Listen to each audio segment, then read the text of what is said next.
Assalamualaikum warahmatullahi wabarakatuh. Baiklah, saya Lutfi Syahel dengan NIM 22129408 akan mempraktekkan mengenai teori praktek pembelajaran menyimak di SD. Selamat menyaksikan. Assalamualaikum warahmatullahi wabarakatuh. Selamat pagi anak-anak Bapak semua. Semangat ya, tetap semangat. Sudah sarapan kan?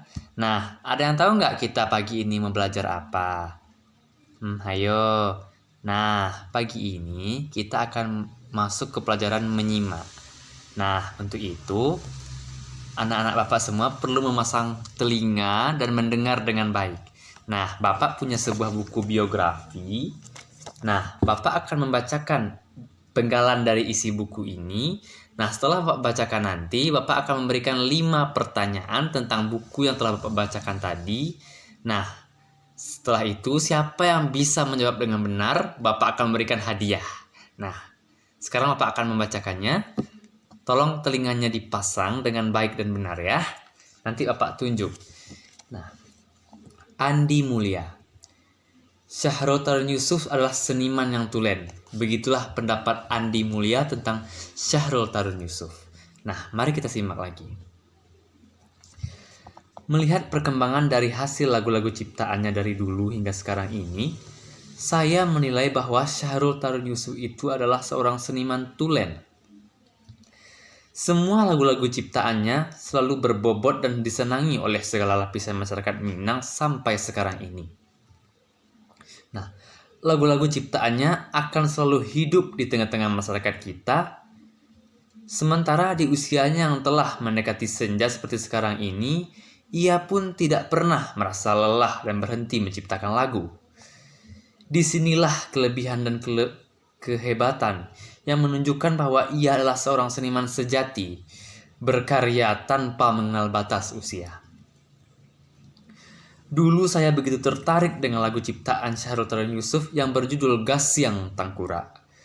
Saya amati kata demi kata pada lirik lagu tersebut begitu mengena. Seolah-olah kisah yang disampaikan lagu tersebut suatu kenyataan yang terjadi di tengah-tengah masyarakat Minangkabau. Sayang, lagu tersebut dinyanyikan oleh seorang perempuan. Padahal lagu tersebut lebih tepat dibawakan oleh seorang laki-laki. Ilmu hitam Gasyang Tangkura itu khusus hanya dilakukan oleh seorang laki-laki untuk memikat atau menaklukkan hati seorang perempuan yang tidak bisa diperolehnya dengan secara baik-baik. Kita lanjut ya. Meski ia pun tahu sehabisnya kekuatan guna-guna ilmu hitam tersebut, perempuan itu akan membencinya setengah mati. Dari dasar pengetahuan ini, saya mendatangi Syahrul Tarun Yusuf di Balingka dan mengutarakan keinginan hati saya untuk membawakan lagu ciptaannya yang berjudul Gasyang Tangkura tersebut. Syahrul Tarun Yusuf merespon keinginan hati saya ini. Agar saya dapat lebih menghayati lagu tersebut, beliau lalu menceritakan kisah bagaimana lagu Gasyang Tangkura ini tercipta. Nah, menurut Syahrul Tarun Yusuf, lirik-lirik dari lagu Gasyang Tangkura yang diciptakannya itu semuanya adalah implementasi dari mantra-mantra ilmu Gasyang Tangkura itu sendiri yang mampu ditangkapnya sewaktu mempelajari ilmu tersebut. Kita lanjut ya anak-anak. Dengan sebuah gitar butut, Syahrul Tarun lalu mengajarkan kepada saya bagaimana sebaiknya menghayati dan membawakan lagu yang penuh mistik tersebut. Di sini terlihat oleh saya dengan jelas dan menjadikan suatu kenyataan bahwa ia menciptakan sebuah lagu dengan bersungguh-sungguh. Tahun 1991, lagu Gasyang Tangkura yang saya bawakan dengan irama disco mendapatkan sambutan luar biasa di pasar. Pada waktu itu, belum pernah ada kaset sebuah lagu Minang yang berjudul di atas 500.000 album Gasyang Tangkura mampu mencapai jumlah tersebut. Ujar Andi Mulia dengan bersemangat sambil mengenang masa lalunya tersebut. Nah, anak-anak Bapak semua, itulah penggalan buku yang telah Bapak bacakan tadi. Jadi, sekarang Bapak akan memberikan pertanyaan mengenai cerita yang tertulis di buku tadi. Nah, siapa yang bisa menjawab dengan baik, dengan benar, Bapak akan memberikan hadiah. Nah, pertanyaan pertama nih. Yo, siap-siap pasang telinganya. 1. Mengapa Andi Mulia tertarik dengan lagu-lagu Gasian Tangkurak? Nah, ayo, siapa yang bisa menjawab? Nah, coba Rizky. Betul. Andi Mulia tertarik dengan lagu tersebut gara-gara lirik lagu tersebut yang begitu unik dan mengesankan, menggambarkan seorang pemuda Minang yang ingin mendapatkan pujaan hatinya dengan menggunakan ilmu hitam. Nah, betul Rizky. Nah, selanjutnya pertanyaan kedua. Untuk apakah ilmu hitam Gasian Tangkurak tersebut dilakukan? Nah, siapa yang bisa menjawab? Nah, ayo Melani. Ayo, coba jawab Melani. Nah, betul sekali Melani. Ilmu Gasian Tangkurak tersebut digunakan untuk memikat hati perempuan. Sehingga guna-guna itu berjalan. Nah, betul sekali Melani. Nah, untuk pertanyaan selanjutnya ya.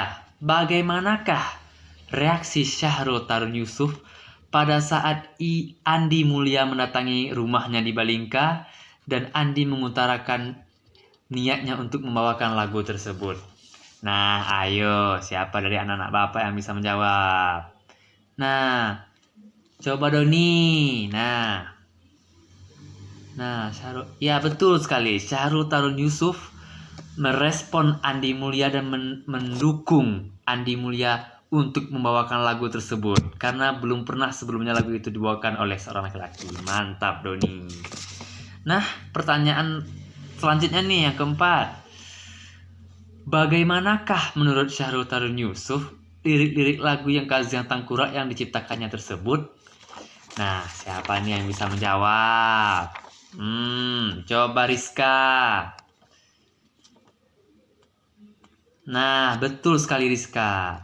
Ilmu Gasian Tangkurak tersebut dituangkannya oleh sang pencipta yaitu Syahrul Tarun Yusuf, diungkapkan dalam lirik-lirik lagu yang diciptakan dari mantra-mantra asli Gasian Tangkurak tersebut. Mantap Rizka.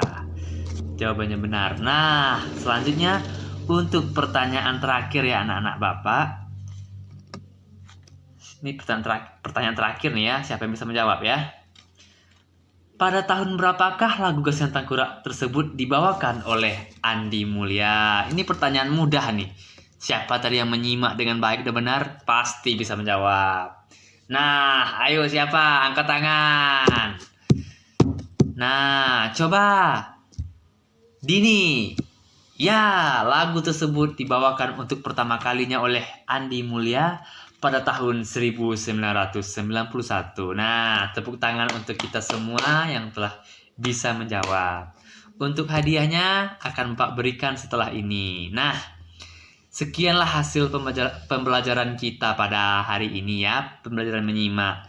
Nah, jadi keuntungan dari pembelajaran menyimak ini adalah untuk melatih kita agar kita dapat menyimak kata, ungkapan, atau apapun yang dibacakan, diceritakan, atau dibahas, kita dapat menangkap. Nah, ini ada pula kita yang guru menerangkan pelajaran, kita berbicara di belakang, kita kan jadi mana bisa kita menangkap apa yang telah disampaikan oleh guru. Nah, sekian pembelajaran dari hari ini dari Bapak. Bapak ucapkan mohon maaf apabila ada kesalahan. Bapak akhiri dengan Assalamualaikum warahmatullahi wabarakatuh.